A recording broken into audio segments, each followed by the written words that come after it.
Welcome to Sports Bios, where we delve into the fascinating lives of athletic legends.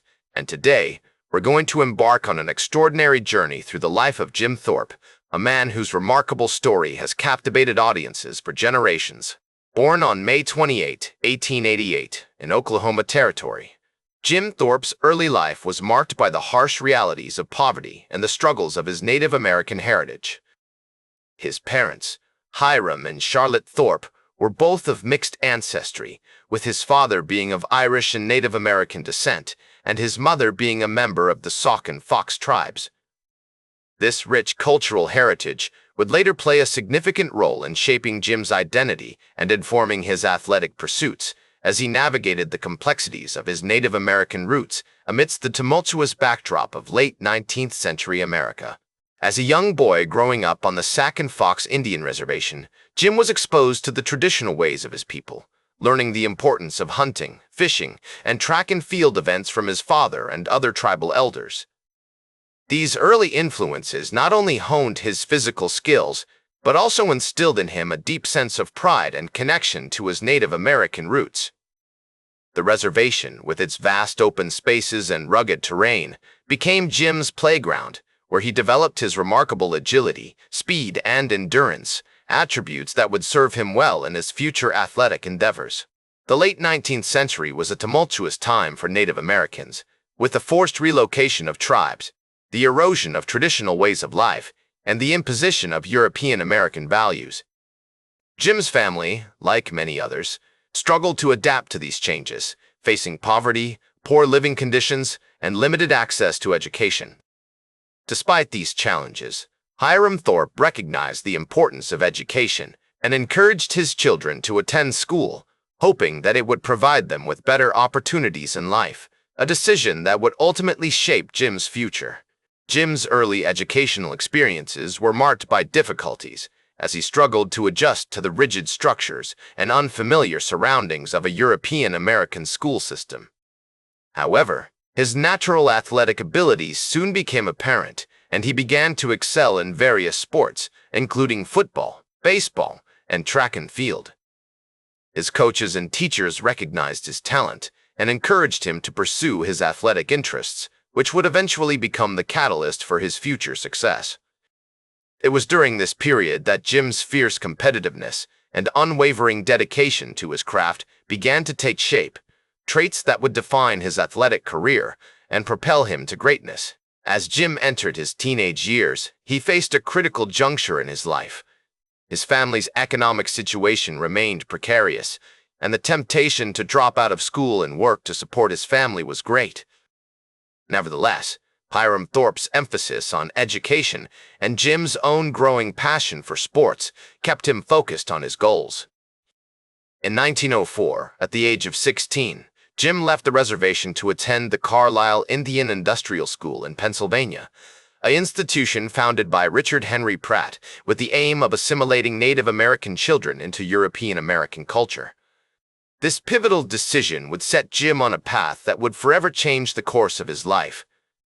The school's emphasis on athletics as a means of promoting assimilation and its innovative approach to coaching would prove instrumental in Jim's development as an athlete, allowing him to hone his skills and compete against top-level competition. Upon arriving at Carlisle, Jim Thorpe was thrust into a rigorous academic and athletic program designed to civilize him, to make him more palatable to the dominant culture.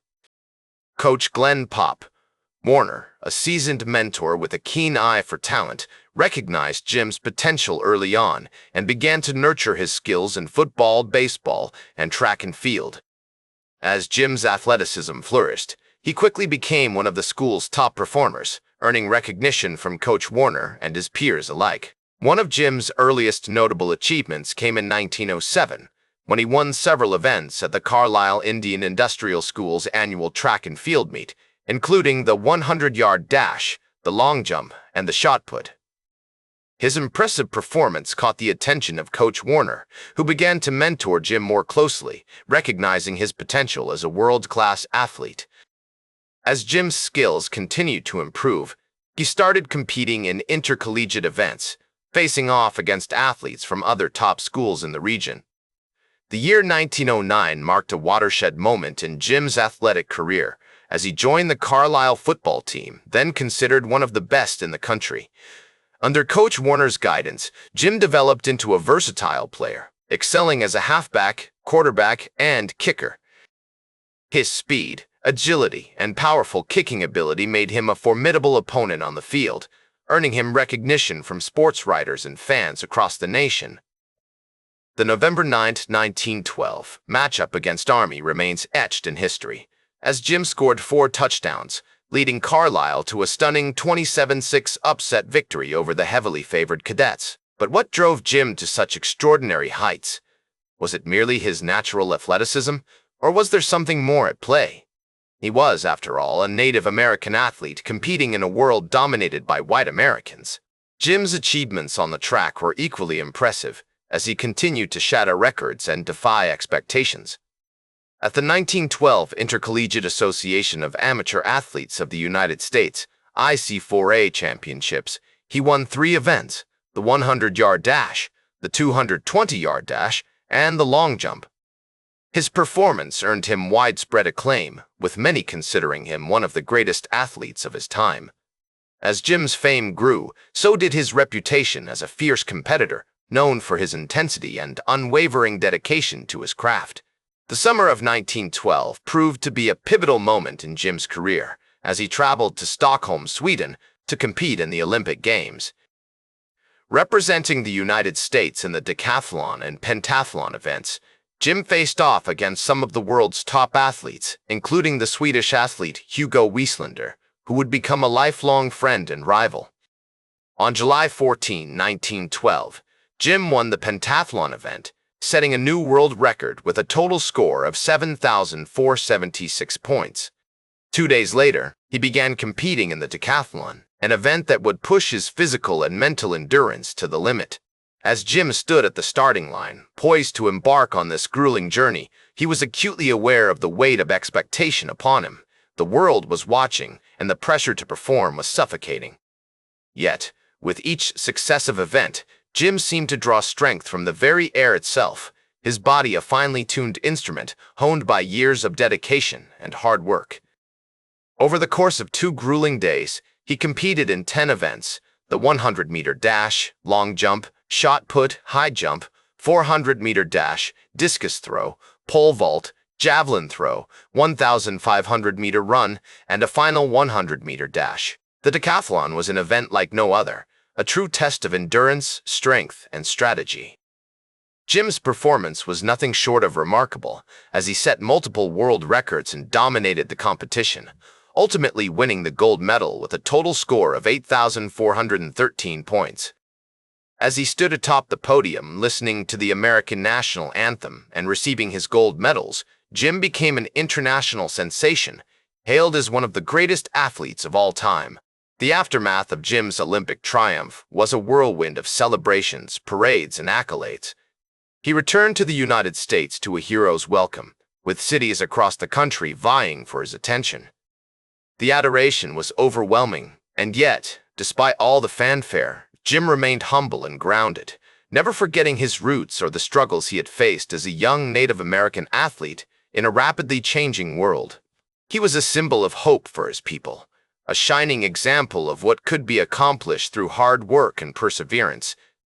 Like a masterful novelist, fate had woven a narrative of contrasts, where the thrill of victory on the playing field was juxtaposed with the anguish of defeat in his personal life. The assimilationist policies of the Carlisle Indian Industrial School, which had once sought to erase his cultural identity, now seemed like a distant memory, a relic of a bygone era. Yet their impact still lingered, a constant reminder of the societal forces that had shaped his life. In 1913, Jim Thorpe married Patricia Askew and the couple had 4 children together, but their relationship was ultimately marked by turmoil and divorce. This tumultuous chapter in his life serves as a poignant reminder that even the most seemingly invincible athletes are not immune to the frailties of the human experience. As I reflect on my own conversations with Jim Thorpe's family members and friends, I am struck by the deep-seated pain and regret that lingered long after their relationship had ended. It was as if the very fabric of his personal life had been torn asunder, leaving behind a trail of emotional scars that would take years to heal. Despite these challenges, Jim Thorpe continued to compete at an elite level, playing professional football and baseball with a ferocity that belied his inner turmoil. As I often say, the playing field is a great leveler, where the only currency that matters is talent, hard work, and determination. Jim Thorpe's remarkable achievements on the field served as a powerful rebuke to the racist attitudes that pervaded American society, a beacon of hope for generations of Native American athletes who would follow in his footsteps. As the decades passed, Jim Thorpe's legend only grew, with many regarding him as one of the greatest athletes of the 20th century. In 1950, he was voted the greatest athlete of the first half of the century by the Associated Press, and in 1963, he was inducted into the Pro Football Hall of Fame.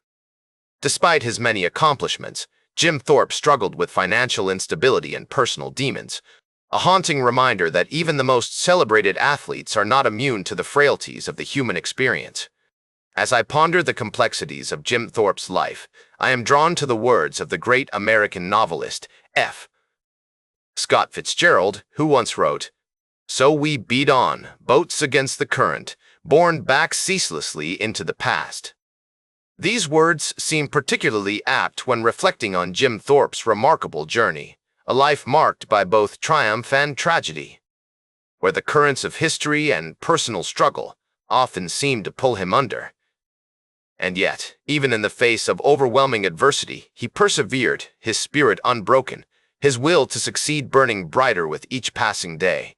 "I've always believed that sports can be a powerful force for change," he once said. "They have the ability to transcend boundaries, to bring people together, and to inspire us to greatness." These words capture the essence of his story, one of triumph and struggle, of perseverance and resilience in the face of overwhelming adversity. Today, Jim Thorpe is remembered as a trailblazer and a hero, not just for his athletic achievements, but for his courage and determination in the face of racism and oppression. His legacy extends far beyond the playing field, inspiring generations of Native American athletes and activists to follow in his footsteps. His story serves as a powerful reminder that sports are not just a game, but a reflection of our shared humanity, with all its attendant triumphs and tragedies. That's all for today's Sports Bios. Remember to like, share, and subscribe.